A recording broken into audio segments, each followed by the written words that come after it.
আপনার বেড়াতে যাওয়ার খুব ইচ্ছা বা পাহাড়ে ওঠার শখ আপনার, কিন্তু আপনার কোনো কারণে হিপ জয়েন্টে ইনজুরি হওয়ার পর বা হিপ জয়েন্টে নেক অফ ফিমার ফ্র্যাকচার হওয়ার পর আপনাকে ডাক্তার রেস্ট্রিকশান করে দিয়েছে যে পাহাড়ে ওঠা আপনার পক্ষে সম্ভব নয়।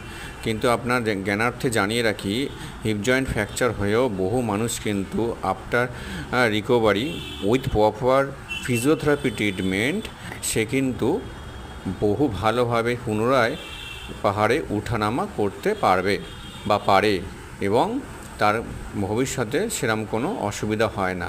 তাই সঠিকভাবে নেক অফ ফিমার ফ্র্যাকচার হলে তার জন্য যা যা ফিজিওথেরাপি এক্সারসাইজের প্রয়োজন হয় তা জানার জন্য আপনারা অবশ্যই আমার সাথে কন্ট্যাক্ট করতে পারেন, এবং ভিডিওটাকে ভালো লাগলে লাইক, শেয়ার এবং সাবস্ক্রাইবার অবশ্যই করে রাখুন। থ্যাংক ইউ বন্ধুরা।